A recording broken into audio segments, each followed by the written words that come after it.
ఆమేన్. ఓ పల్లవి, ఒక చరణము మన మధ్యలో మౌనిక పాడుతుంది. ఈ లోపల సందేశానికి మనం సిద్ధపడదాం.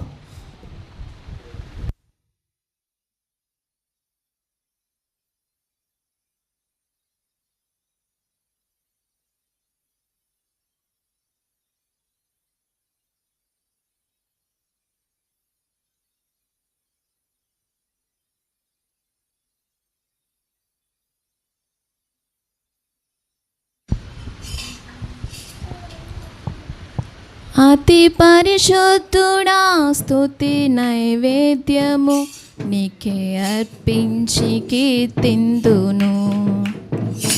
అతి పరిశుద్ధుడా, స్తుతి నైవేద్యము నీకే అర్పించి కీర్తింతును. నీవు నా పక్షమై నన్ను దీవించగా, నీవు నా తోడు సమూయేల్ నన్ను మావయ్య పక్కన కూర్చో. జీవింతును నీ కోసమే, ఆశ్రయమైన నా యేసయ్యా.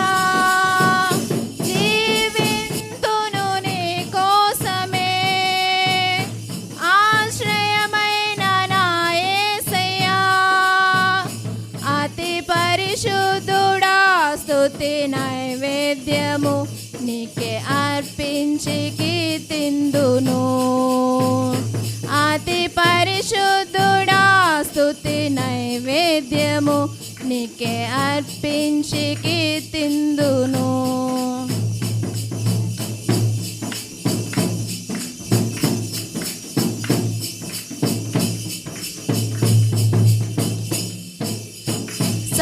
సర్వోన్నతమైన స్థలములయందు నీ మహిమ వివరింపగా, ఉన్నతమైన నీ సంకల్పము ఎన్నడూ ఆశ్చర్యమే. సర్వోన్నతమైన స్థలములయందు నీ మహిమ వివరింపగా, ఉన్నతమైన నీ సంకల్పము ఎన్నడూ ఆశ్చర్యమే. ముందెన్నడూ చవి చూడని సరికొత్తదైన ప్రేమామృతం, ముందెన్నడూ చవి చూడని సరికొత్తదైన ప్రేమామృతం నీలోనే దాచావు ఈనాటికై. నీ రుణం తీరదు ఏ నాటికి. అతి పరిశుద్ధుడా, స్తుతి నైవేద్యము నీకే అర్పించి కీర్తింతును. అతి పరిశుద్ధుడా, స్తుతి నైవేద్యము నీకే అర్పించి కీర్తింతును. నీవు నా పక్షమై నన్ను దీవించగా, నీవు నా తోడువై నన్ను నడిపించగా, జీవింతును నీ కోసమే, ఆశ్రయమైన నా యేసయ్యా. జీవింతును నీ కోసమే, ఆశ్రయమైన నా యేసయ్యా. అతి పరిశుద్ధుడా, స్తుతి నైవేద్యము నీకే అర్పించి కీర్తింతును. దేవుని స్తోత్రం. హల్లెలూయా. మొదటి సమూయేలు రాసిన గ్రంథము 2వ అధ్యాయము 21వ వచనంలో ఒక వాక్య భాగం ఉన్నది, నేను చదువుతున్నాను. యెహోవా హన్నాను దర్శింపగా, ఆమె గర్భవతి అయి 3 కుమారులను 2 కుమార్తెలను కనెను. అయితే బాలుడగు సమూయేలు యెహోవా సన్నిధిని ఉండి ఎదుగుచుండెను. 26వ వచనం, బాలుడగు సమూయేలు ఇంకనూ ఎదుగుచు యెహోవా దయయందు మనుషుల దయయందు వర్ధిల్లుచుండెను. కళ్ళు మూసుకుందాం. కృపగల దేవా, దయగల రాజా, నీకు స్తోత్రం. చక్కటి వాక్య భాగంలోనికి మీరు మమ్మల్ని నడిపించారు. ఇక నుంచి నీ ఆత్మే ఇక్కడ పనిచేయనట్లుగా, నీ వాక్యమే ఇక్కడ నీ బిడ్డలతో ఆంతర్యంలోకి వెళ్ళినట్లుగా, ప్రతి ఒక్కరిలోకి నీ ప్రభావమే పనిచేయనట్లుగా సహాయము దయచేయమని ప్రార్థిస్తూ ఉన్నాం. యేసునామమున అడిగి వేడుకొని పొందుకొని నామన పరమ తండ్రి, ఆమేన్. ఇంకా కూర్చోండి. ఇంకే ఒక్కరు కూడా అటు ఇటు తిరక్కండి. దేవుని మందిరంలోనికి మనం ఒక్కసారి వచ్చినప్పుడు మనం ఆయన మందిరంలో ఎంతో భయముతో, భక్తితో, శ్రద్ధతో, ఆశతో, ఆసక్తితో మనం ఆయన సన్నిధిలో కూర్చోవాలి. గడిచిన ఆదివారం ఆయన సన్నిధికి సంతోషంగా రావాలని, ఆయన సన్నిధిలో ప్రియమైన దేవుని బిడ్డలారా ఆయన వాక్యాన్ని శ్రద్ధగా వినాలని, అలాగే ప్రతి ఒక్కరూ కూడా జీవము కలిగినటువంటి దేవుని మందిరాలుగా కట్టబడాలని, ఆయన సన్నిధిలో మునిగి లేవాలని గత ఆదివారం మనం మాట్లాడాం. ఈ ఆదివారం దేవుడు మనకు దయచేస్తున్న వాక్య భాగం ఏమిటి అని అంటే, నా ప్రియ దేవుని బిడ్డలారా, హన్న కుమారుడైనటువంటి, ప్రథమ కుమారుడైనటువంటి, జ్యేష్ఠ కుమారుడైనటువంటి, బాలుడైనటువంటి సమూయేలు యెహోవా సన్నిధిని ఉండి ఏమవుచున్నాడండి? ఎదుగుచుండెను. దేవుని సన్నిధికి వచ్చినటువంటి ప్రతి వ్యక్తి దేవుని సన్నిధిలో ఏమవ్వాలి? ఎదగాలి. దేవుని సన్నిధిలోకి వచ్చినటువంటి ప్రతి వ్యక్తి దేవుని సన్నిధిలో ఏమవ్వాలి? ఎదగాలి. తల్లి గర్భంలో నుండి బయటకు వచ్చినటువంటి ప్రతి బిడ్డ రోజులు గడిచే కొద్దీ, నెలలు గడిచే కొద్దీ, సంవత్సరాలు గడిచే కొద్దీ తాను ఏమవుతాడు? ఎదుగుతాడు. రోజులు గడిచే కొద్దీ ఎదుగుతున్నాడు. అలా ఎదగకపోతే, వాడు అలాగే ఉంటే వాడి ఎదుగుదలలో ఏదో లోపం, కాబట్టి వాడు ఎదుగుమదుగు లేకుండా ఉన్నాడని అనుకుంటున్నాం. అయితే వాడు ఎదుగుతూ ఉంటే, పాలు తాగేవాడు 4-5 సంవత్సరాలు గడిచిన తర్వాత వాడు పాలు తాగుతూనే ఉంటాడా? ఆహారంలో పడతాడు. సో వాడు ఎదుగుతున్నాడు, ఎదగాలి. అలాగే భౌతికంగా వాడు ఎలా ఎదుగుతున్నాడో, శారీరకంగా వాడు ఎలా ఎదుగుతున్నాడో, ఆత్మీయంగా దేవుని సన్నిధిలోకి వచ్చిన ప్రతి విశ్వాసి కూడా, ప్రతి బిడ్డ కూడా, ప్రతి ఒక్కరు కూడా ఎదుగుచూ ఉండాలి. సంవత్సరాలు గడిచే కొద్దీ ప్రార్థనలో ఎదగాలి, ఆరాధనలో ఎదగాలి, భక్తిలో ఎదగాలి, దైవికమైనటువంటి సంబంధంలో ఎదగాలి, దైవికమైనటువంటి సన్నిధిలో ఎదగాలి. అయితే ప్రియమైన దేవుని బిడ్డలారా, నువ్వు ఎన్నో సంవత్సరాల నుండి దేవుని సన్నిధికి వస్తున్నావు, నువ్వు ఎంత ఎదిగావు? ఒక ప్రశ్న, నువ్వు ఎంత ఎదిగావు? ప్రార్థనలో ఎదిగావా? భక్తిలో ఎదిగావా? దేవుని సన్నిధిలో ఎదుగుచూ ఉన్నావా? దేవుని సన్నిధిలో ఎదుగుమదుగు లేకుండా అలాగే ఉన్నావా? నువ్వు ఎదగాలంటే ప్రియమైన దేవుని బిడ్డలారా, పాటలు కానీ, ప్రార్థన కానీ, ఆరాధన కానీ, దేవుని యందు భయభక్తులు కలిగినటువంటి జీవితంలో కానీ నువ్వు ఎదుగుచూ ఉండాలంటే నువ్వేమవ్వాలి? నేర్చుకోవాలన్నిట్లో. దేవుని సన్నిధికి కొత్తగా వచ్చినప్పుడు ప్రార్థన రాదు.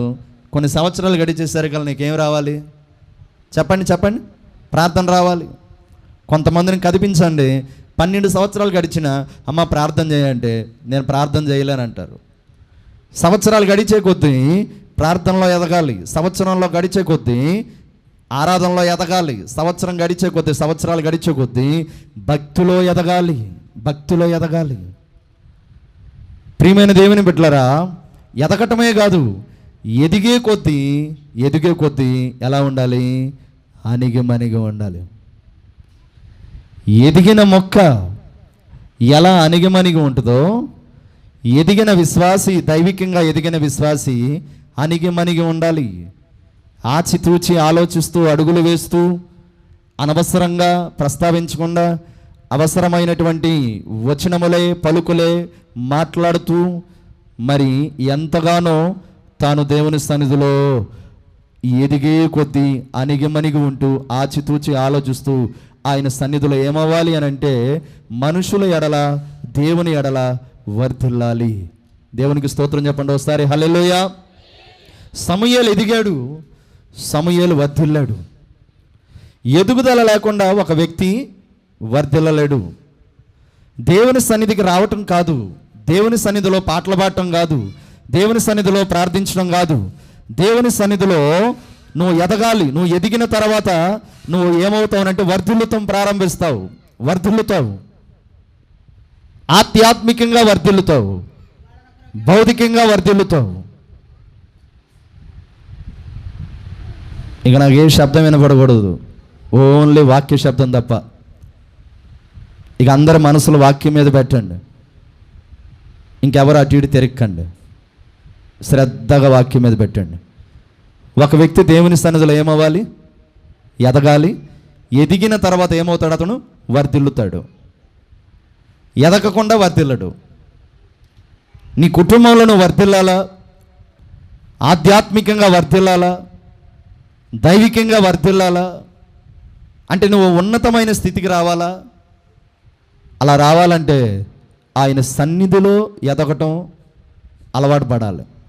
ఆయన సన్నిధిలో నువ్వు ఎదగకపోతే నువ్వు వర్ధిల్లలేవు. ఆయన సన్నిధిలో నువ్వు ఎదగకపోతే నువ్వు ఎక్కడేసిన గొంగలు అక్కడున్నట్టుగానే ఉంటుంది. చాలామంది చాలా కాలం నుంచి దేవుని సన్నిధికి వస్తున్నారు, కానీ వారు ఆధ్యాత్మికంగా ఎదగలేదు. అలా ఎదగని వారు వర్ధిల్లరు. వర్ధిల్లటం అంటే అసలు ఏమనుకుంటున్నారు మీరు? వర్ధిల్లటం అంటే ఏమనుకుంటున్నారు? ఓ పేదోడు ధనవంతుడు అవటమా? పూరింట్లో ఉన్నవాడు మేడ గదిలోకి రావటమా? Cycle దొక్కేవాడు car నడపటమా? వర్ధిల్లటం అంటే ఏంటి? గింజన్నం తినేవాడు మంచి ఆహారం తినే స్థాయికి ఎదగటమా? వర్ధిల్లటం అంటే ఏంటి అని అంటే కేవలం భూ సంబంధంగా కాదు, పరలోక సంబంధంగా, ఆత్మ సంబంధంగా అన్నిటిలో వర్ధిల్లాలి. అన్నిటిలో వర్ధిల్లాలి. దైవికంగా వర్ధిల్లాలి, ప్రార్థనలో వర్ధిల్లాలి, దేవుని ఆత్మలో వర్ధిల్లాలి. ఆత్మఫలం ఎన్నండి? 9. ప్రేమ, సంతోషం, సమాధానం, మంచితనం, సాత్వికం, విశ్వాసం, దీర్ఘశాంతం, ఆశా నిగ్రహం, దయాళుత్వం. వీటన్నిటిలో వర్ధిల్లాలి. ఒక వ్యక్తి ఎప్పుడు ఆత్మలో, ఆత్మ ఫలములో, దైవికంగా తను ఎప్పుడు వర్ధిల్లుతాడు అని అంటే తను దేవుని సన్నిధిలో ఎదిగినప్పుడు. ప్రియమైన దేవుని బిడ్డలారా, ఈ దేవుని మందిరానికి ఎన్నో సంవత్సరాల నుంచి వస్తున్న వాళ్ళు ఇక్కడ ఉన్నారు, రీసెంట్గా వచ్చిన వాళ్ళు ఉన్నారు, ఇక భవిష్యత్తులో వచ్చే వాళ్ళు కూడా ఉంటారు. వచ్చిన వాళ్ళందరూ కూడా సన్నిధిలో ఏమవ్వాలంటే ఎదగాలి. పాలు తాగేవాడు బలమైన ఆహారం తినే వయసుకి ఎదగాలి. కేవలం వాక్యమైనటువంటి పాలు తాగుతున్నటువంటి మీరు ఇంకా పాలు తాగే వయసులోనే ఉండకూడదు. బలమైన వాక్యాహారాన్ని తినాలి, బలమైన వాక్యాహారాన్ని వినాలి, బలంగా మారాలి, ఆత్మీయంగా బలవంతులవ్వాలి, ఆధ్యాత్మికంగా మీరు శక్తివంతులవ్వాలి. ఆధ్యాత్మికంగా మీరు బలవంతులైనప్పుడు శరీరం బలహీనం అవ్వాలి. బాగా వినండి, శరీరం బలహీనమైన నీలో ఉన్నటువంటి ఆత్మ బలహీనం అవ్వకూడదు. పౌలు గారు అంటాడు, నా బాహ్య పురుషుడు, ప్రియమైన దేవుని బిడ్డలారా, బలహీనమైనను, కృంగిపోయినను, కృషించిపోయినను నా అంతరంగ పురుషుడు దినదినము ఏమవుతున్నాడు? బలవంతుడవుతున్నాడు అని అంటున్నాడు. అంటే పౌలు గారు తనలో ఉన్నటువంటి అంతరంగ పురుషుడు అనగా తన ఆధ్యాత్మికంగా బలవంతుని కావాలనుకుంటున్నాడు. అయితే తన శరీరాన్ని ఏం చేసుకుంటున్నాడంటే బలహీనపరుచుకుంటున్నాడు. నువ్వు ఎప్పుడు ఆత్మీయంగా బలవంతుడు అవుతావనంటే నీ శరీరాన్ని నువ్వు బలహీనం చేసుకున్నప్పుడు. నీ శరీరాన్ని ఎప్పుడు నువ్వు బలహీనం చేసుకోగలుగుతావు? ఉపవాసములు ఉన్నప్పుడు, ఉపవాస దినములు ఉండి ప్రార్థించినప్పుడు. ఉన్నదా దేవుని సన్నిధికి వస్తున్న నీలో ఉపవాస దినములు ఉంటున్నావా? వారమునకు ఒక దినము ఉపవాస దినమని నిన్ను నువ్వు ప్రతిష్ఠించుకుంటున్నావా? వారమునకు ఒక దినం అనేది నిర్ణయించుకుంటున్నావా? ప్రియమైన దేవుని బిడ్డలారా, వారమునకు ఒక దినం పెట్టుకో. ఆ రోజు దేవుని మందిరంలో ప్రార్థన అనుకో. శుక్రవారం పెట్టుకో. ఆ శుక్రవారం రోజున ఉపవాసం ఉండు. ఆ శుక్రవారం రోజున ఏ పనికి వెళ్ళకు. ఆ శుక్రవారం రోజు ఏ పని పెట్టుకోకు. ఆ శుక్రవారం రోజున అతిగా ఎవరితోనో మాట్లాడకు. దేవుని సన్నిధిలోకి రా, ఉపవాసం ఉండిరా, తలంట స్నానం చేసిరా, దేవుని మందిరంలోకి వచ్చి దేవుని సన్నిధిలో ఉపవాసములుంటూ, వారమునకు ఒక దినము ఉపవాసం ఉంటూ, నీ శరీరాన్ని నలగొట్టుకుంటూ, నీ శరీరాన్ని బలహీనపరుచుకుంటూ, నీలో ఉన్నటువంటి అంతరంగ పురుషుణ్ణి ఆధ్యాత్మికంగా నిన్ను నువ్వు ఏం చేసుకోవాలి? బలపరుచుకోవాలి. ఎంతమంది బలపరుచుకుంటున్నారండి? ఎంతమంది బలపడుతున్నారండి? ఈ రోజున వచ్చింది ఎంతమంది అంటే నేను లెక్క పెట్టా 18 మంది. ఇదే 18 మంది శుక్రవారం వస్తున్నారా? చెప్పండి. ఇదే 18 మంది శుక్రవారం ఎక్కడ వస్తున్నారు? ఈరోజు ఆదివారం వచ్చినటువంటి సంఖ్య శుక్రవారం కనపట్ల. ఆదివారం వచ్చినట్టుగా శుక్రవారం కూడా మీరందరూ కూడా దేవుని సన్నిధిలో ఉపవాసం ఉండటానికి రండి, ప్రార్థించడానికి రండి, నీ శరీరాన్ని నలగొట్టుకోవడానికి రండి. నువ్వు ఆత్మలో బలవంతుడు అవుతావు, నువ్వు బలవంతుడు అవుతావు, నువ్వు బలవంతురాలు అవుతావు. అపవాది నిన్నెప్పటికీ కూడా బలహీనం చేయలేడు. నమ్మితే స్తోత్రం చెప్పు. హల్లెలూయా, హల్లెలూయా. చీకటి కెరటాలలో కృంగిన వేళలో ఉదయించెను నీ కృప నా ఎడలో,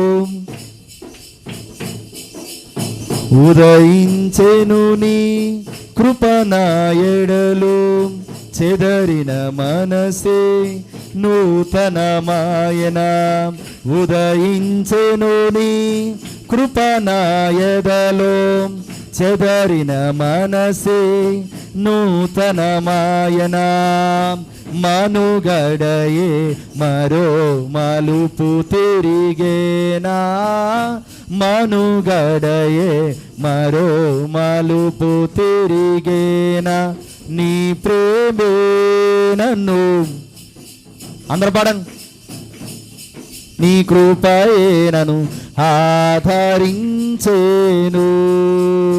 సమయోచితమైన నీ కృపయే నన్ను దాచి కాపాడెను, నీ కృపయే నన్ను దాచి కాపాడెను.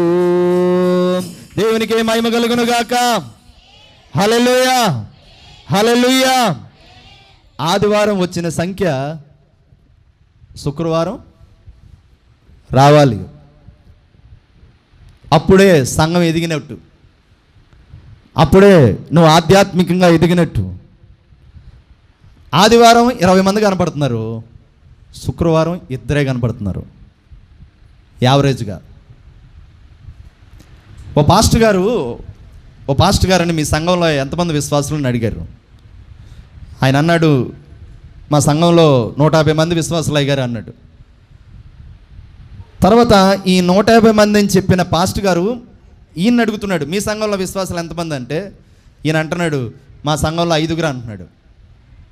అదేంటి 5? అవునయ్య గారు 5 మా సంఘంలో అంటున్నాడు. అదేంటయ్య గారు మీరు ఎన్నాళ్ళ నుండి సేవ చేస్తున్నారండి? దాదాపు 22 సంవత్సరాల నుండి సేవ చేస్తున్నాను అని అడిగిన. 22 సంవత్సరాల నుండి సేవ చేస్తుంటే 5 ఆదివారం పూటైనా మీరు చెప్తుంది అని అంటే ఈయన అంటున్నాడు, అప్పుడు ఆదివారం పూట మా సంఘంలో 190 మంది వస్తారు గారు. నేను చెప్పింది శుక్రవారం పూట వచ్చే విశ్వాసుల గురించి.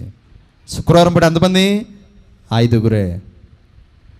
ఆదివారం పూట వచ్చే విశ్వాసులది పెద్ద లెక్క కాదు, శుక్రవారం పూట వస్తారే వారే లెక్క. అదే నిజమైంది. ఆదివారం పూట ఆనవాయితీగా వస్తారు. ఆ పాస్టర్తో చెప్తున్నాడు, ఆదివారం పూట అలవాటుగా వస్తారు. ఎక్కడికి? పెద్దగా చెప్పండి, ఎక్కడికి? చర్చికి. ఆదివారం పూట అందరూ వెళ్తున్నారులే మనం కూడా వెళ్దాంలే అన్న ఆలోచనతో వస్తారు. ఆదివారం పూట నామకార్థ క్రైస్తవులు, పేరుకే క్రైస్తవులు, సండే కదా చర్చికి వెళ్ళాలి అన్న ఆలోచనతో వచ్చేవాళ్ళు ఆదివారం అయితే శుక్రవారం పూట పనులు మానుకొని వస్తారే, శుక్రవారం పూట ఉపవాసం ఉండాలనుకొని ఉపవాసం ఉండి వస్తారే, శుక్రవారం పూట దేవుని సన్నిధిలో ప్రార్థన సన్నిధి గదిలో ప్రార్థించడానికి వస్తారే, వారే నా సన్నిధిలో నిజమైన సంఖ్య అని చెప్పుకొచ్చాడు. కొట్టండి చప్పట్లో ఒకసారి, దేవునికి స్తోత్రం చెప్పండి ఒకసారి. హల్లెలూయా, ఇప్పుడు నేను ఏదైనా పాస్టర్స్ మీటింగ్కి వెళ్తే మీ చర్చిలో సంఖ్య ఎంతమంది మీ విశ్వాసాలు అంటే అప్పుడు నన్ను ఎంతమంది అని చెప్పమంటారు? చెప్పండి అక్క. ఇస్తారక్క? ఇద్దరు. ఎన్నాళ్ళ నుండి సేవ చేస్తున్నారు అయ్య గారు? 14 ఏళ్ళ నుండి. సంఖ్య ఎంతమంది? కొండబాబు అన్న ఎంతమంది? ఇద్దరు. ఇద్దరేనా? అరే రే రే రే రే ఏం చేస్తున్నారు పాస్టర్ గారు మీరు? సేవ సరిగ్గా చేస్తున్నారా? ఇద్దరేనా 14 ఏళ్ళ నుండి? అవును, ఇద్దరే. మరి ఆదివారం పూట వస్తారులే ఒక 30 మంది. శుక్రవారం పూట వచ్చేది ఎంతమంది? శుక్రవారం పూట ఉపవాస ప్రార్థనలప్పుడు నీ పనులన్నీ పక్కన పెట్టిరా, పని మానుకోనరా, పని విడిచిరా, నీ శరీరాన్ని నలగొట్టుకోవటానికి సన్నిధిలోకి రా. నీ శరీరం బలహీనమైన నీ ఆత్మ బలపరచబడుతుంది. నీ ఆత్మ ఎప్పుడైతే బలపరచబడుతుందో అపవాది నీ మీద దాడి చేసిన వాడు నిన్ను ఓడించలేడు. నమ్మితే స్తోత్రం చెప్పావు. హల్లెలూయా. వాడు నిన్ను ఓడించలేడు, వాడు నిన్నేం చేయలేడు. ఈరోజు శ్రమలు నిన్ను ఎందుకు అలా నలిపేస్తున్నాయి? కష్టాలు నిన్ను ఎందుకు బలహీనపరుస్తున్నాయి? ఎందుకు నువ్వు అందరిలాగా ఆధ్యాత్మికంగా ఎదగలేకపోతున్నావు? ఎందుకు శ్రమ వెంట శ్రమ, కష్టం వెంట కష్టం, సమస్యల వెంట సమస్యలు, శోధన వెంట శోధనలు, నష్టాల వెంట నష్టాలు నీ జీవితంలో తటస్థిస్తున్నాయి? ఎందుకు అని అంటే శుక్రవారం పూట, నేను మరలా చెప్తున్నా, కొన్ని నెలల క్రితం కూడా చెప్పాను, శుక్రవారం ఒకవేళ నీవు పనికెళ్ళే విశ్వాసివైతే పని మానుకొని సన్నిధిలోకి శుక్రవారం నువ్వు సన్నిధిలో ఎప్పుడైతే అడుగులు పెడతావో, ఏమ్మాయి గత శుక్రవారం పనికి వచ్చావుగా, ఈ శుక్రవారం కూడా పనికిరా అని నిన్నెవరు అడిగినా నాకున్నది ఒకే ఒక్క పని, నా దేవుని సన్నిధిలో ప్రార్థించడం అనే పని అని ఎప్పుడైతే నిజాయితీగా నిటారుగా నిలబడనువో, నిక్కాసుగా మాట్లాడి దేవుని సన్నిధికి వస్తావో, ఆ రోజు నుండి అపవాది నీ మీద దాడి చేసిన అపవాది ఏమైపోతుంటాడు చెప్పండి? వాడు ఓడిపోతాడు. అపవాదిని ఓడించగలిగినటువంటి సామర్థ్యం దేవుడు ఎవరికిచ్చాడు? మనకిచ్చాడు. అపవాదిని మనం ఓడించాలి. అపవాది మన మీదకు పంపే ప్రతి శ్రమలో మనం గెలవాలి. ప్రతి శోధనలో మనం గెలవాలి. ప్రతి కష్టములో మనం గెలవాలి. మన ఎదురుగా ఉన్నటువంటి ప్రతి సమస్యలనే సంద్రాలను దాటుకుంటూ మనమే వెళ్ళాలి. నేను దాటను దేవా, మోషే ముందు సముద్రాన్ని 2 పాయలు చేసావుగా, నా సమస్యలని 2 పాయలు చేయదేవా, నేను దాటుతాను దేవా అంటే కుదరదు. నీ ముందున్న సమస్యలను నువ్వే దాటుకుంటూ ముందుకి వెళ్ళాలి. నీ ముందున్న కష్టాలను నువ్వే దాటుకుంటూ ముందుకు వెళ్ళాలి. నీ ముందున్నటువంటి అపజయాలను నువ్వే దాటుకుంటూ ముందుకు వెళ్తూ అపజయాలను విజయాలుగా మార్చుకోవాలి. అలా మార్చుకోవాలంటే శుక్రవారం అనగానే నువ్వు సన్నిధిలో కూర్చోవాలి. దేవుడు ఎవరితో మాట్లాడుతున్నాడో, ఎవరిని ఉద్దేశించి మాట్లాడుతున్నాడో నేను మరలా నేను మొత్తుకుంటూ చెప్తున్నాను. రోజులు బాగాలేదు. ఈ రోజున్న వాళ్ళు రేపు కనపడతానని గ్యారంటీ లేదు. ఎక్కడ చూసినా దుర్వార్తలే, ఎక్కడ చూసినా మరణకరమైన వార్తలే. ఉదయమే ఒక చెల్లితో చెప్పాను, మా ఇంటిలోకి వచ్చి నన్ను పలకరించడానికి వచ్చింది, అన్న బైక్ మీద నుంచి పడిపోయావంటగా అని. అప్పుడు చెప్పాను, మృత్యువు ప్రస్తుతము యవన బిడ్డల మీద దాడి చేస్తున్నాడు. యవనస్తులను పట్టుకెళ్ళిపోతున్నాడు మృత్యువు. పసిబిడ్డల మీద దాడి చేస్తున్నాడు. పసిబిడ్డలను పట్టుకొని పోతున్నాడు. స్కూల్లో చదువుతున్నటువంటి ఒక 12 సంవత్సరాల అమ్మాయి ఆ ఎగ్జామ్స్ టైంలో లేకపోతే వర్క్ హెవీగా ఇచ్చారన్న ఆలోచనతో టెన్షన్ పడిపోయిందంట. గుండె ఒక్కసారిగా వేగంగా కొట్టుకుంటూ ఉందంట. వేగంగా కొట్టుకుంటూ ఉందంట అండి. అది తగ్గలేదంట ఆ వేగం. ఇప్పుడు ప్రస్తుతం కోమాలో ఉందంట, ఐసీయూలో ఉందంట. 12 సంవత్సరాల అమ్మాయి. పరిస్థితులు బాగోలేదు.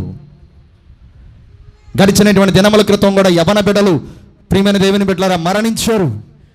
గడిచిన నెలల క్రితం కూడా యవన బిడ్డలు యాక్సిడెంట్లో, ప్రమాదాల్లో మరణించారు. ప్రియమైన దేవుని బిడ్డలారా, ఏ ఇంటిలోకి వెళ్ళినా కూడా మరణ వార్తలు, ఏ కుటుంబంలోకి వెళ్ళినా కూడా విషాదకరమైన ఛాయలు అలుముకుంటున్నటువంటి దినాలలో నీ ఇంట్లో ఎదిగిన యవన బిడ్డలు ఉన్నారు. నీ ఇంటిలో పసిపిల్లలు ఉన్నారు. నీ ఇంటిలో ఎన్నో అవసరతలు ఉన్నాయి.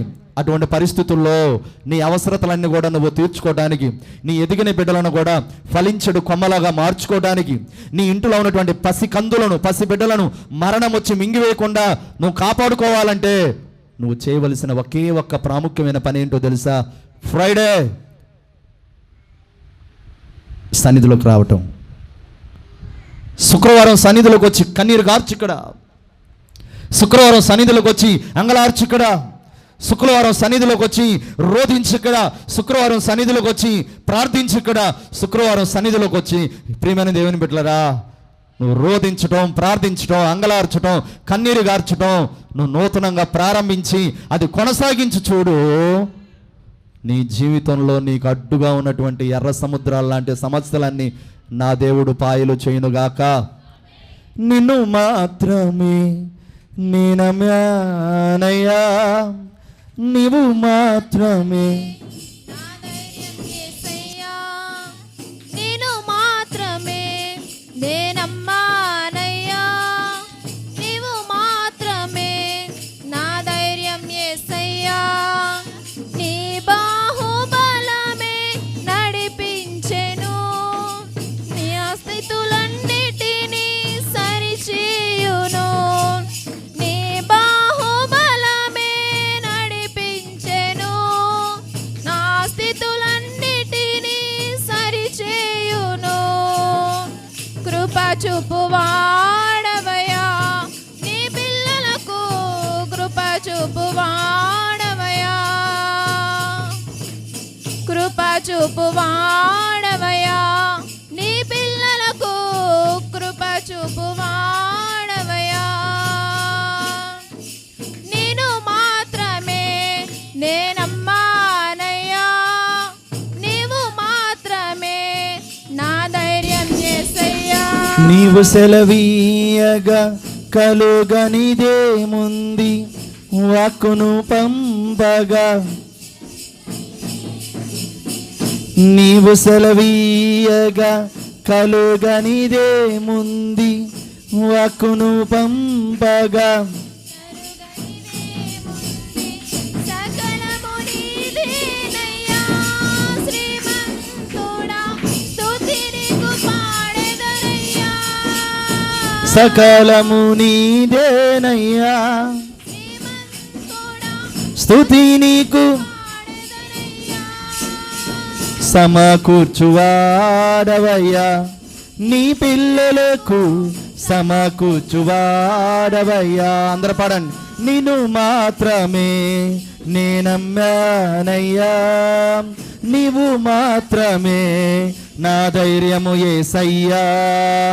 నిన్ను మాత్రమే నేనమ్మానయ్యా, నీవు మాత్రమే నా ధైర్యము యేసయ్యా. నీ బాహుబలమే నడిపించును, నా స్థితులన్నిటినీ, సరిచేయును. నీ బాహుబలమే నడిపించును, నా స్థితులన్నిటినీ, సరిచేయును. కృప చూపువాడవయ్యా, నీ పిల్లలకు కృప చూపువాడవయ్యా, సమకూర్చువాడవయ్యా, నీ పిల్లలకు సమకూర్చువాడవయ్యా. బోలో క్రీస్తు మహారాజుకి, యూదుల రాజుకి. నిద్రపోతున్న వాళ్ళందరం దేవునికి స్తోత్రం చేద్దాం. హల్లెలూయా.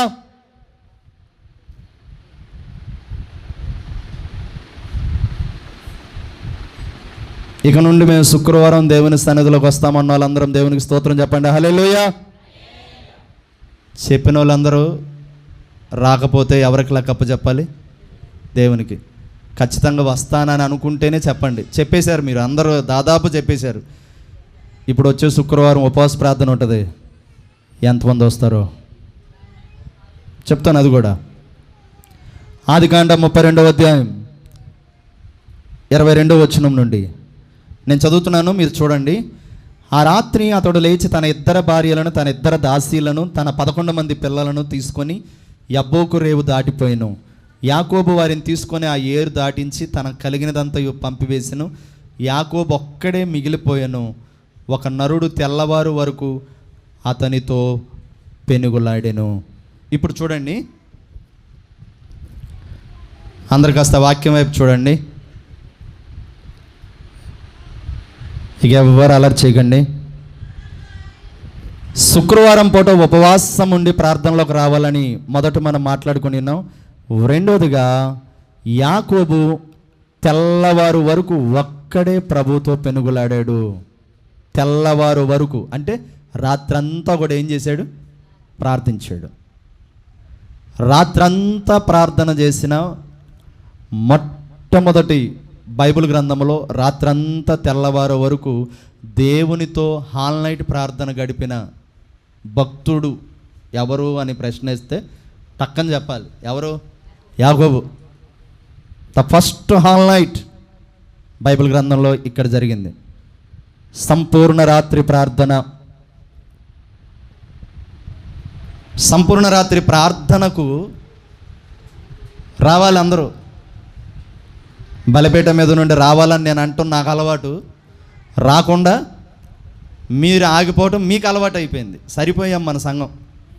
నేనేమో రావాలి రావాలి రావాలి రావాలని చెప్పుకుంటుంటాను, మీరేమో ఆగిపోతూనే ఉంటారు. కానీ యాకోబు రాత్రంతా ప్రభు సన్నిధిలో గడిపాడు. ఎలాంటి పరిస్థితుల్లో గడిపాడండి? మరణ భయం, ప్రాణ భయం, తన సొంత సహోదరుడు ఎక్కడ చంపేస్తాడన్న భయం. రాత్రంతా ప్రభు పాదాలను పట్టుకొని ప్రభు సన్నిధిలో గడిపినటువంటి యాకోబుకు తెల్లవారుజాము అయ్యేసరికల్లా చీకటి బ్రతుకునంత, దుఃఖకరమైన బ్రతుకునంత, వేదనకరమైన బ్రతుకునంత, భయానికమైన బ్రతుకునంత ఉదయం అయ్యేసరికల్లా దేవుడు ఏం చేసేసాడు? మార్చేశాడు. నీ కుటుంబాల్లో ఉన్న పరిస్థితులు మారాలంటే ఆదివారం పూట వస్తే సరిపోదు. నీ కుటుంబంలో ఉన్నటువంటి దుఃఖదినాలు పోవాలంటే శుక్రవారం పూట ఉపవాస ప్రార్థనకు వచ్చి ప్రార్థన చేస్తేనే సరిపోదు. సంపూర్ణ రాత్రి ప్రార్థనకు రావాలి. రాత్రంతా ప్రార్థనలో ఉండాలి. ప్రతి నెల ఆఖరి శుక్రవారం రోజున మన సన్నిధిలో సంపూర్ణ రాత్రి ప్రార్థన మనం ఈ సంవత్సరం జరిపిస్తున్నాం. ప్రతి నెల జరిపిస్తున్నాం. ప్రియమైన దేవుని బిడ్డలారా, మరి ఈ నెల వచ్చే శుక్రవారమే సంపూర్ణ రాత్రి ప్రార్థన ఉన్నది. ఎంతమంది వస్తారో నేను చూడాలి.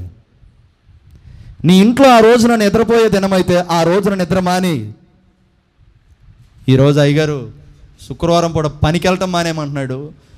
ఈరోజు అయ్యగారు సంపూర్ణ రాత్రి ప్రార్థన రోజున నిద్ర మానేమంటున్నాడు. ఎలా బాబోయ్ అనుకుంటూ ఒకవేళ మీరు ఆడు ఉంటే నీతో నా దేవుడు చెప్పే మాట ఏంటో తెలుసా?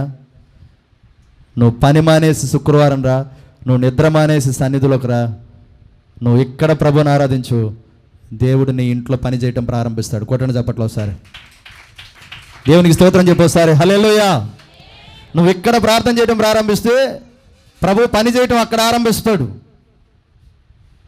నీ కుటుంబంలో ఉన్నటువంటి భయాలు, నీ కుటుంబంలో ఉన్నటువంటి ఆందోళనలు, నీ కుటుంబంలో ఉన్నటువంటి దుఃఖాలు ఎంతమందికి లేవండి? ఎంతమందికి లేవు? ఏదో ఒక దుఃఖం, ఏదో ఒక ఆందోళన, ఏదో ఒక ఆందోళన, ఏదో ఒక ఆవేదన, ఏదో ఒక భయం ఈ రోజున ప్రతి కుటుంబాల్లో పొంచి ఉంది. మన సంఘంలో ఉన్నటువంటి 11-12 కుటుంబాల్లో ఏ కుటుంబం కూడా భయం లేకుండా ఎవరు లేరండి. ఏ కుటుంబం కూడా ఆవేదన లేకుండా ఎవరు లేరు. ఏ కుటుంబం కూడా ఆందోళన లేకుండా ఎవరు లేరు. ఏ కుటుంబం కూడా శ్రమ లేకుండా ఎవరు లేరు. ఏ కుటుంబం కూడా ఆర్థిక సమస్యల్లో ఇబ్బందులు అనుభవిస్తూ ఎవరు లేరు. అందరికి ఉన్నాయి. మరి ఆ స్థితిగతులన్నీ మారాలంటే నువ్వు కదలాలి ఆన్లైట్కి. నువ్వు సంపూర్ణ రాత్రి ప్రార్థనకు రావాలి. ఆ రోజంతా నిద్ర మానటం, అవసరమైతే నిద్రపోవటం పక్కన పెడే, నిద్ర మానేసి ప్రభు సన్నిధిలోకి వచ్చి ఆరాధించు. ప్రభు సన్నిధిలోకి వచ్చి ప్రభు పాదాలు పట్టుకో. యాకోబు రాత్రంతా ప్రభు పాదాలు పట్టుకున్నాడు. అరే నాయన విడిచిపెట్టే తెల్లారుజాము అవుతుంది, నేను వెళ్ళిపోవాలి, నన్ను విడిచిపెట్టానంటే యాకోబు ఏమంటున్నాడు? నేను నిన్ను విడవను, నేను నిన్ను వదలను అంటున్నాడు. నీకేం కావాలి నాయన అంటే యాకోబు ఏమంటున్నాడండి? నాకు ఆశీర్వాదం కావాలంటున్నాడు. దేవునికి స్తోత్రం చెప్పండి. హల్లెలూయా. నాకు ఆశీర్వాదం కావాలి. నువ్వు మాత్రమే నన్ను ఆస్వాదించగలవు, నువ్వు మాత్రమే నన్ను దీవించగలవు, నువ్వు మాత్రమే నా స్థితి మార్చగలవు, నువ్వు మాత్రమే నన్ను హెచ్చించగలవు, నువ్వు మాత్రమే నన్ను దీవించగలవు, నువ్వు మాత్రమే నా తల ఎత్తగలవు, నువ్వు మాత్రమే నా పరిస్థితిని అంతా కూడా బాగు చేయగలవు, నువ్వు మాత్రమే నా కన్నుల నుండి కారుతున్న ప్రతి కన్నీటి బొట్టిని, చెప్పండి, కన్నీటి బొట్టిని తొడవగలవు, నువ్వు మాత్రమే నా తల పైకి లేవనెత్తగలవు. అందుకే అయ్యా నీ పాదాలు పట్టుకున్నాడు. అయ్యా చూసారా యాకోబు ఎలా ఒప్పుకుంటున్నాడో, తల ఎత్తే దేవుడు నువ్వు, అందుకే నీ పాదాల దగ్గరికి వచ్చాను అంటున్నాడు. స్థితిగతులు మార్చే దేవుడు నీవు, అందుకే నీ పాదాల దగ్గరికి వచ్చి పట్టుకున్నాను అంటున్నాడు. నీ దగ్గరికి వచ్చాను, నీ పాదాల దగ్గరికి వచ్చాను, నీ పాదాలను పట్టుకుని బతులాడుతున్నాను, నా స్థితిని మార్చగలిగిన వాడివి నీవే. ఈరోజు ఎవరు అనుకుంటున్నావు నీ స్థితిని మార్చేది? మనుషులా నీ స్థితిని మార్చేది? రక్త సంబంధికులా నీ స్థితి మార్చేది? అయిన వారా నీ స్థితి మార్చేది? ఆప్తులా నీ స్థితి మార్చేది? ఆత్మీయులా నీ స్థితి మార్చేది? అధికారులా నీ స్థితి మార్చేది? ఎవ్వరు నీ స్థితి మార్చరు. నీ స్థితి మార్చేది ఒక్కడే, నీ కొరకు నా కొరకు ప్రాణం పెట్టి తిరిగి లేచిన ప్రభువు అయిన యేసుక్రీస్తు వారు మాత్రమే. కొడి చప్పట్లు ఒకసారి దేవునికి స్తోత్రం చెప్పోసారి హల్లెలూయా. దేవునికి స్తోత్రం చెప్ప మరోసారి హల్లెలూయా. తలదించుకుని నీ స్థితిని తల ఎత్తగలిగిన దేవుడు ఒక్కడే. ఓడిపోయిన నీ స్థితిని పైకి లేపి విజయ శిఖరాల మీద కూర్చోబెట్టగలిగినటువంటి సమర్థుడు ఒక్కడే. శ్రమలనే అగ్నిగుండములో సతమతపడుతున్నటువంటి నిన్ను వాటి నుండి పైకి లేపి నిన్ను ఉన్నతమైనటువంటి స్థితిలో తీసుకుని రాగలిగిన దేవుడు ఒక్కడే. ఆ దేవుని పాదముల దగ్గరకు వచ్చి ప్రతి నెల సంపూర్ణ రాత్రి ప్రార్థనలో రాత్రంతా నిద్రమానేసి ప్రభు పాదాలను పట్టుకొని నువ్వు గోజాడటం, నువ్వు ఆరాధించటం, నువ్వు ప్రార్థించటం, నువ్వు కన్నీరు గార్చటం, ఆయన సన్నిధిలో ఆయన పాదాల దగ్గర నువ్వు వెతికితే నా స్థితి మార్చగలిగిన దేవుడు నీ ఒక్కడవే నాయన, నన్ను స్థితి మార్చయ్యా అని ఆయన అడుగుతూ ఉంటే ఆయన ఏం చేస్తాడు తెలుసా? యాకోబుని ఏం చేశాడు? సరే ఆయన నీ పేరేంటి చెప్పు అని అన్నాడు. అప్పుడు యాకోబు ఏమన్నాడండి? చెప్పండి, నోరు తెరిచి చెప్పండి. యాకోబు నీ పేరేం పేరంటే యాకోబు ఏమన్నాడండి? నా పేరు ఏసావన్నాడా దేవుడితో? యాకోబు అన్నాడా? యాకోబు అన్నాడు. యథార్థంగా ఒప్పుకున్నాడు, నిజాయితీగా ఒప్పుకున్నాడు, అబద్ధం చెప్పకుండా ఒప్పుకున్నాడు. దేవుని సన్నిధిలో యథార్థంగా ఒప్పుకున్నప్పుడు, రాత్రంతా పెనుగులాడినప్పుడు, ప్రార్థించినప్పుడు, ఆశీర్వాదం కావాలన్నప్పుడు దేవుడు ఏం చేశాడు తెలుసా? యాకోబు ఇది మొదలుకొని నువ్వు యాకోబుగా ఉండవు, నేను నిన్ను ఇశ్రాయేలుగా మారుస్తున్నాను అన్నాడు. కొట్టండి చప్పట్లో ఒకసారి. నా ముందు నీ ఉండగా ఎదురొచ్చు వాడెవడు, కార్యము చేయగా అడ్డుపడు వాడెవడు. నా ముందు నీ ఉండగా ఎదురొచ్చు వాడెవడు, కార్యము చేయగా అడ్డుపడు వాడెవడు. యుద్ధము నీదేనయ్యా, ఓ సూర్యుడా ముందుకు సాగెదనయ్యా. అందరూ పాడతారా? యుద్ధము నీదేనయ్యా, ఓ సూర్యుడా ముందుకు సాగెదనయ్యా. జయమిచ్చువాడవయ్యా, నీ పిల్లలకు జయమిచ్చువాడవయ్యా. జయమిచ్చువాడవయ్యా, నీ పిల్లలకు జయమిచ్చువాడవయ్యా. నిన్ను మాత్రమే, నేనమ్మానయ్యా, నీవు మాత్రమే, నా ధైర్యం యేసయ్యా. నిన్ను మాత్రమే, నేనమ్మానయ్యా, నీవు మాత్రమే. నా ధైర్యం యేసయ్యా. నీ బాహుబలమే నడిపించును, పదనందరూ నా స్థితులన్నిటినీ నడిచేయును, మరలా నీ బాహుబలమే నడిపించెను, యేసయ్యా నా స్థితులన్నిటినీ సరిచేయును. సమకూర్చువాడవయ్యా, నీ పిల్లలకు సమకూర్చువాడవయ్యా, సమకూర్చువాడవయ్యా, నీ పిల్లలకు సమకూర్చువాడవయ్యా. బోలో కృష్ణ మహారాజుకే. తెల్లవారుజాము అయ్యేసరికల్లా యాకోబు పేరు దేవుడు ఎలా మార్చాడండి? ఇజ్రాయేలు. ఉదయం అయ్యేసరికల్లా చంపటానికి బయలుదేరినటువంటి ఏశావు కూడా ఏమైపోయాడండి? చంపలేకపోయాడు, మారిపోయాడు. ఇంక నాకు ముచ్చట్లో మాటలు వినపడకూడదండి. మారిపోయాడు. ఏ అన్న అయితే చంపుతాడు అనుకున్నాడు, అన్న చంపాలన్న ఆలోచనే మార్చేశాడు దేవుడు. చంపడానికి బయలుదేరిన యేసావు చంపలేకపోయాడు. దిగులుతో, కన్నీరుతో, భయము గుప్పెట్లో ఉన్నటువంటి యాకోబుకు దేవుడు ఏం చేశాడంటే తెల్లవారు అయ్యేసరికల్లా స్థితి అంతా మారిపోయింది. సంపూర్ణ రాత్రి ప్రార్థనకు వచ్చి గడపండి ఇక్కడ సన్నిధిలో. ఆ తర్వాత దినాలు చూడండి, నీ స్థితిగతులు దేవుడు మారుస్తాడు, నీ పరిస్థితులు దేవుడు మారుస్తాడు. నీ మీద దాడి చేస్తున్న ప్రతి ఒక్కరిని కూడా దేవుడు మార్చేస్తాడు. శత్రువులను మిత్రులుగా చేస్తాడు. వేధించే వాళ్ళను కూడా ఇదిగో అభిమానించే వాళ్ళగా మారుస్తాడు. నీ మీద వస్తున్నటువంటి ప్రతి శోధనలన్నీ కూడా నీ పాదాల దగ్గర సాష్టాంగపడి నీకు నమస్కరించేలా దేవుడు చేస్తాడు. అది ఎప్పుడు అనంటే సంపూర్ణ రాత్రి ప్రార్థనకు నువ్వు కదిలినప్పుడు. వచ్చే శుక్రవారం రాత్రి జరిగే సంపూర్ణ రాత్రి ప్రార్థనకు మేము వస్తామన్న వాళ్ళందరూ గట్టిగా స్తోత్రం చెప్పండి. హల్లెలూయా. చెప్పిన వాళ్ళందరూ లెక్కప్పు చెప్పాలి. చెప్పిన వాళ్ళందరూ లెక్కప్పు చెప్పాలి, నాకు కాదు, దేవుడికి. ప్రియమైన దేవుని బిడ్డలారా, శుక్రవారం పూట సన్నిధిలో గడపాలి, సంపూర్ణ రాత్రి ప్రార్థనలో సన్నిధిలో గడపాలి. ఇక మిగిలి ఉన్న మరో ప్రార్థన ఏందండి? ఆదివారం ప్రార్థన. దీన్ని చెప్పి ఇక ముగింపులోకి తీసుకొస్తాను. చూడండి, యోహాను సువార్త కీర్తనలో చూడండి. కీర్తనలు,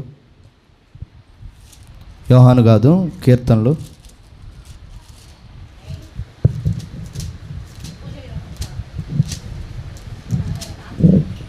122 చదవండి. 122 మొదటి వచ్చిన నేను చదువుతున్నాను. యెహోవా మందిరమునకు వెళ్ళుదుమని జనులు నాతో అనినప్పుడు నేను సంతోషించి తిని.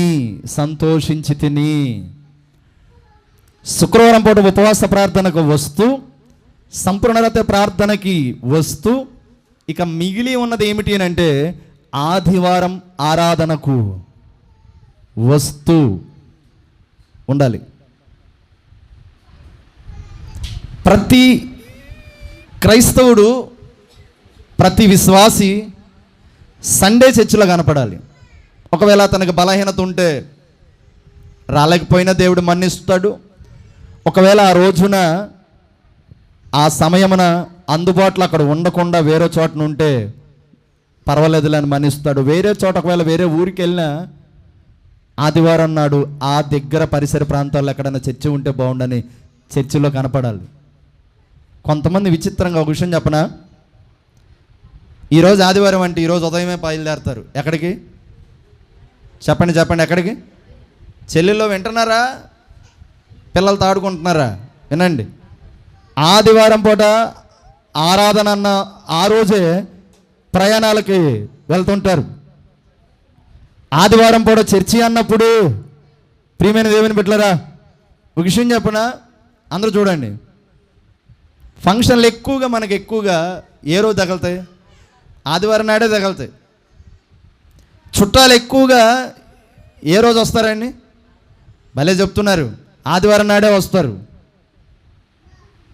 కొంతమంది ప్రార్థనకి ఎందుకు రాలేదమ్మా ఆదివారం అని అంటే, ఇంటికి చుట్టాలు వచ్చారు గారు, అందుకే చర్చికి రాలేదంటారు. ఏమో గత ఆదివారం ఎందుకు ప్రార్థనకు రాలేదంటే, ఈరోజు ఒక బాబుకి ఫోన్ చేశా, రే ఎక్కడున్నావురా అని అంటే, రైల్లో ఉన్నాను అయ్యగారు అన్నాడు. రైల్లో ఎందుకున్నావురా, ఇంట్లో ఉండాలి కదరా అంటే, ఊరు వెళ్తున్నాను అయ్యగారు అన్నాడు. ఎవరితో వెళ్తున్నావురా అంటే, అమ్మతో వెళ్తున్నాను అన్నాడు. ఏదైనా ఫంక్షనా అంటే వాడంటున్నాడు, ఫంక్షన్ కానీ ఫంక్షన్ అయ్యగారు. ఏందంట ఫంక్షన్ కానీ ఫంక్షన్. మరి అదేం ఫంక్షను చూస్తున్నారా? ఇటు మొబైల్స్ తీయండి, పక్కన పెట్టండి. ఎరా ఫంక్షన్ కానీ ఫంక్షన్ అయ్యగారు. తమ్ముడిని అడిగితే అన్న ఎక్కడికి వెళ్ళాడు అంటే, ఒకడేమో ఏమో అంటాడు, ఒకడేమో ఫంక్షన్ కానీ ఫంక్షన్ అంటాడు. పైగా ఈరోజు ఆదివారం. ప్రియమైన దేవుని బిడ్డలారా, ఆలయంలో మనం కనపడాలి. ప్రయాణమా? ఆ రోజు ప్రయాణాన్ని పక్కన పెట్టి ఫంక్షనా? ఆ రోజు ఆరాధనకు వచ్చి బయలుదేరు వెళ్ళు, ఆదివారం చూసుకొని వెళ్ళు. ఆదివారం ముందు పెట్టుకొని చాలామంది సముద్ర వేటకి వెళ్తారు. రేపు ఆదివారమా, ఈరోజు శనివారమా, ఈరోజు వేటకి వెళ్తారు. అలా చాలామంది నేను చూశాను. వల పోగొట్టుకొని వచ్చిన వాళ్ళు ఉన్నారు, బోటు తిరగబడిన వాళ్ళు ఉన్నారు, ప్రాణాపాయకరమైన పరిస్థితుల్లోకి వెళ్ళిన వాళ్ళు ఉన్నారు. ఆదివారం నాడు నీకు ఎన్ని పనులున్నా, ఆదివారం నాడు నీకు ప్రయాణం ఉన్నా, ఆదివారం నాడు నీకు ఫంక్షన్ ఉన్నా, ఆదివారం నాడు నీకు ఎలాంటి పరిస్థితి ఉన్నా, ఆ రోజు ఆలయంలో నువ్వు కనపడాలి. 11:30 వరకు 3-4 కనపడ్డారు. మినిమము 12 పాటలు పాడాం ఈరోజు మేము. 12 పాటలు. 11:30కి ఆరాధనలో దిగాము. ఆరాధనకు అలా కొంతమంది చేరుకున్నారు. వాక్యం సమయానికి కొంతమంది చేరారు. ప్రియమైన దేవుని బిడ్డలారా, ఆదివారం ఎలా రావాలో తెలుసా? గత ఆదివారం నేను చెప్పాను సంతోషంగా రావాలన్నానా? ఇప్పుడు చెప్తున్నాను వినండి. ఆదివారం ఎలా రావాలంటే చురుగ్గా రావాలి, చురుగ్గా రావాలి. ఆదివారం నాడు నీకు ఎంత పనులున్నా ఆ పనులన్నీ తొందరగా చక్కబెట్టుకొని రావాలి. ఈరోజు మా ఇంట్లో హోమ్ మినిస్టర్కి ఏం చెప్పాను తెలుసా? గత 2 రోజుల నుండి చెప్తున్నా. మన శుక్రవారం ఎప్పుడు వచ్చావు? నువ్వు విజ్ఞాపనలు అయినప్పుడు వచ్చావు. ఆదివారం పూట ఎప్పుడు రావాలి? ఆరాధనకు ముందు రావాలి. హోమ్ మినిస్టర్ గారు ఆరాధనకు ముందు వచ్చారా, ఆరాధనకు వెనక వచ్చారా? ఆరాధనకు ముందే వచ్చారా? ప్రియమైన దేవుని బిడ్డలారా, దేవుడు ఎవరిని ఒప్పుకోడు, దేవుడు ఎవరిని విడిచిపెట్టడు. సేవకులైనా, సేవకురాండ్రులైనా, విశ్వాసులైనా, సేవకుల పిల్లలైనా, ఎవరికైనా అందరికి ఒకటే తీర్పు ఆయనకి. నీకు ఆదివారం నాడు ఎంత పని అన్నా ఆ పని పక్కన పెట్టి సన్నిధిలోకి రా. ఇంకో విషయం చెప్పనా? ఆదివారం మినిమం ప్రతి విశ్వాసి మందిరంలో ఎన్ని గంటలు గడపాలి? 3 గంటలు గడపాలి. ఇప్పుడు 12ంటికి వచ్చిన వాళ్ళు 3 గంటలు గడపాలంటే ఎన్ని గంటల దాకా ఉండాలేడా? చెప్పండి. 3 దాకా ఉండాలి. 11ంటికి వచ్చిన వాళ్ళు 3 గంటలు గడపాలంటే 2 దాకా ఉండాలి.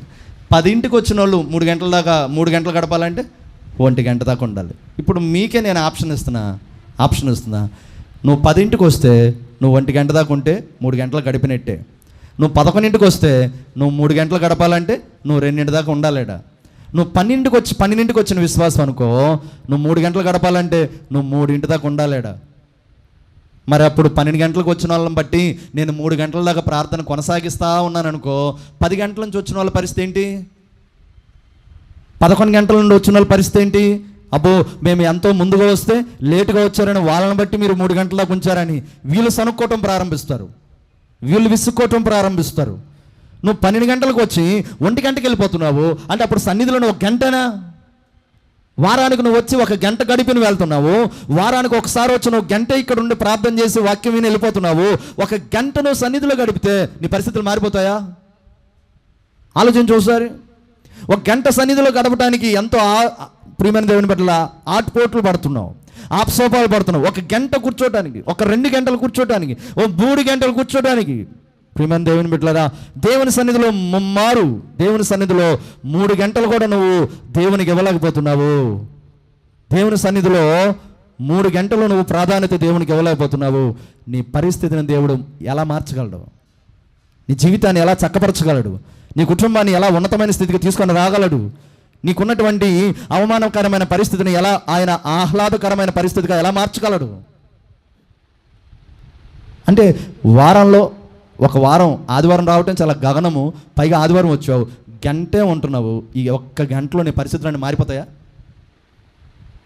మారకపోయేసరికి మరలా బాధ ఎవరి మీద? అక్కడ చెప్పినట్టు సేవకుల మీద. ఈ ప్రపంచంలో బాగా చవక ఎవరండి? సేవకుడే.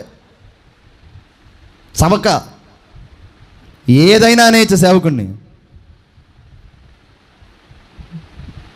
తప్పండి. ఇంకో చవక ఎవరు చెప్పనా? దేవుడు ఏదైనా అనేసి దేవుని మీద కూడా బాధపడిపోవచ్చు. ఏం చేశాడు ఆ దేవుడు అంటాడు. అప్పులు జరగకపోతే ఏం చేశాడు ఆ దేవుడు అంటారు.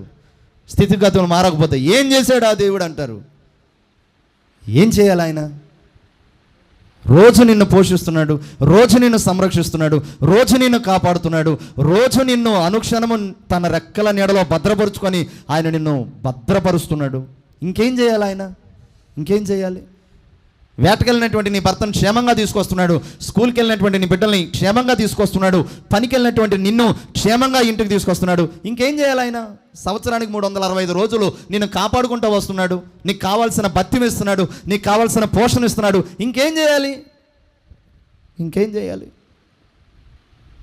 సంవత్సరమునకు 365 రోజులు నిన్ను కాపాడుతూ ఉంటే వారమునకు 1 గంట దేవుని సన్నిధిలో కూర్చోటానికి నువ్వు ఆపసోపాలు పడుతున్నావు, అల్లాడిపోతున్నావు, పైగా చవగ్గా సేవకుణ్ణి, పైగా తక్కువగా దేవుణ్ణి చూస్తున్నావు. నీ పరిస్థితులు ఎప్పుడు మారుతాయి? ఈ రోజు నుండి నీ పరిస్థితులు నా దేవుడు చక్కపరచునుగాక. ఆదివారం నుండి ఆసక్తిగా దేవుని సన్నిధికి కదులుదువుగాక. ఆదివారం నాడు ఎన్ని పనులున్నా పనులన్నీ పక్కన పెట్టి ప్రారంభ సమయంలోనే దేవుని సన్నిధిలోకి వచ్చి కూర్చుందువుగాక. ముగింపుకు వస్తున్నా. ప్రియమైన దేవుని బిడ్డలారా, పాటలు పాడేవాళ్ళు ఆదివారం నాడు నేను ఈరోజు పాటలు పాడాలని ముందొచ్చి కూర్చోవాలి. ఇంకా నేను ఇంకోటి ఎప్పుడు నేను చెప్తున్నాను, మరలా చెప్తున్నాను, ఎప్పుడైనా మందిరంలోకి వచ్చిన ప్రతి విశ్వాసం ఏమనుకోవాలి తెలుసా? నేను ముందు కూర్చోవాలనుకోవాలి. కానీ అదేందో, ముందు ఎంత స్థలం ఉన్నా చాలామంది ఎక్కడ కూర్చుంటారండి? చెప్పండి, ముందు ఎంత స్థలం ఉన్నా ఎక్కడ కూర్చుంటారు? కూర్చోండి. ముందంతా స్థలం ఉంటుంది, ముందంతా ఖాళీయే. తలుపుల దగ్గర కూర్చున్న వాళ్ళ గురించి చెప్తున్నాను అనుకోకండి. మరలా బాగా ఆలోచిస్తాను. మీరు ఈ ఆలోచించేది ఎక్కువ. చూసావా, మరలా నా గురించి చెప్పాడు, తలుపు దగ్గర కూర్చున్నదాన్ని నేనే కదా అని. మీ గురించి ఏం చెప్పట్లా. అలా కూర్చున్న స్వభావం కలిగిన వాళ్ళ గురించి చెప్తున్నా. స్కూల్కి వెళ్తే నా ప్లేస్ ఎక్కడో తెలుసా? స్కూల్ స్టాండర్డ్లో. వినండి అందరూ, ఫైనల్ వర్డ్స్ ఇవి. స్కూల్కి వెళ్తే నేను ఫస్ట్ బెంచ్లో కూర్చుంటా. నేను చర్చికి వెళ్ళే వయసు 12 ఏళ్ళ నుండి వయసు నాకు చర్చికి వెళ్ళటం నా తల్లిదండ్రులు అలవాటు చేశారు. చర్చికి వస్తే నేను ఎక్కడ కూర్చుంటాను తెలుసా? అదిగో ఇక్కడ కూర్చుంటా. నేను ఈ వెనకంతా ఖాళీయే. నేను అక్కడ కూర్చోవచ్చు, అవి ఆడ కూర్చోవచ్చు, ఏడు కూర్చోవచ్చు, ఆ మూలను కూర్చోవచ్చు. కానీ ఆడ కూర్చుంటాను, ఇక్కడ కూర్చుంటాను. ఎందుకో తెలుసా? ఇక్కడ కూర్చుంటే అటు ఇటు పక్కకి తిరగలేము. కానీ ఆ మూలను కూర్చుంటే తిరగచ్చు. వెనక కూర్చుంటే ఎలాగైనా కూర్చోవచ్చు. మా చెల్లెళ్ళు భలే ఆనుకొని కూర్చున్నట్టు అలా ఆనుకొని కూర్చోవచ్చు. కానీ ఇక్కడ కూర్చుంటే ఏం కుదరు. అందుకే ఇక్కడ కూర్చుంటా. ఇక్కడ కూర్చుంటే చక్కగా వాక్యం వినొచ్చు. ఇక్కడ కూర్చుంటే చక్కగా దేవుని చూడవచ్చు. స్కూల్లో కూడా ఫస్ట్ బెంచ్ నాదే, అక్కడే కూర్చుంటాను. చర్చిలో కూడా ఫస్ట్ ప్లేస్ నాదే. అందుకనేమో దేవుడు కూడా ఏం చేశాడు? తన సేవకి ఫస్ట్గా పిలిచేసి, ఒరే అబ్బాయి, నువ్వు ఆడ కూర్చున్నా, నువ్వు ఆడగదరా కూర్చునే ప్లేసు, నువ్వు ఏడ కూర్చోవాలరా, నిన్ను పుట్టించింది దానికరా అని దేవుడు ఏం చేశాడు? సమయలు, నువ్వు ఏడ కాదు కూర్చునేది, నువ్వు ఏడ కూర్చోవాలని ఎక్కడ కూర్చోబెట్టాను? నన్ను ఇక్కడ కూర్చోబెట్టి అక్కడ నిలబడి వాక్యం చెప్పరా అంటున్నాడు. కొట్టు చప్పట్లో సార్. ఏం నాకు కొట్టరా చప్పట్లో? గెడగొట్టండి. దేవునికి స్తోత్రం చెప్పండి ఒకసారి. హల్లెలూయా, హల్లెలూయా, హల్లెలూయా. ఇక నుంచి చర్చిలోకి వస్తే కాస్త ముందు కూర్చోండి, ఎదురు కూర్చోండి. వెనక ఎక్కడో కూర్చోకండి. మనం ఎప్పుడు వెనకను ఉండకూడదు, వెనకబడిపోకూడదు, మనం ముందు కూర్చోవాలి. ప్రియమైన దేవుని బిడ్డలారా, ఇంక చాలామందిని గమనిస్తుంటా, ఎక్కడ కూర్చుంటారో అక్కడే కూర్చుంటారండి. ప్లేస్ని ఏం చేసుకుంటారు అక్క? రిజర్వేషన్ చేసుకుంటారు. ఇంకా ఆ ప్లేస్లో ఎవరు కూర్చోకూడదు. ఎవరన్నా కర్మ కాలి ఆ రోజున సంఘానికి కొత్త మనుషులు వచ్చి వాళ్ళు కూర్చున్న ప్లేస్లో వాళ్ళు కూర్చున్నారా, ఇక అయిపోయినట్టాలు. ఏయ్, నా ప్లేస్లో నువ్వు కూర్చున్నావేంటి?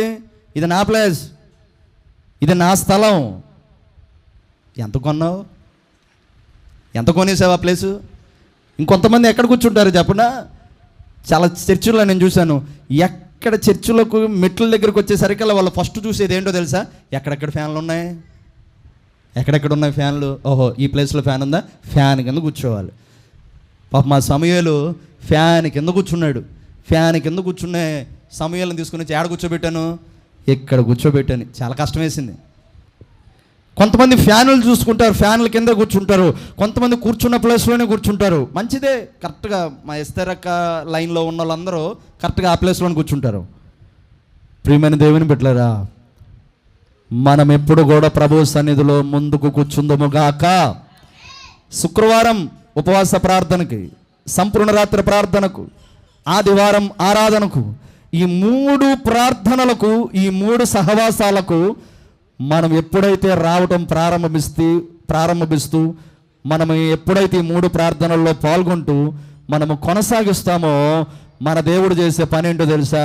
మన కన్నీరు తుడుస్తాడు. మొట్టమొదటిగా మన ఓటమిని విజయంగా మారుస్తాడు, మన స్థితిని చక్కబరుస్తాడు, మన కుటుంబాలలో మనము చూడలేనటువంటి గొప్ప కార్యాలు చూచేలా మన దేవుడు చేస్తాడు. నమ్మితే దేవునికి స్తోత్రం చెప్పు. హల్లెలూయా, హల్లెలూయా, హల్లెలూయా. ఎన్ని విషయాలు చెప్పానండి? ప్రసాద్ ఆపే. ఎన్ని విషయాలు చెప్పాను? 3 విషయాలు చెప్పా. మొదటి విషయం ఏంటి?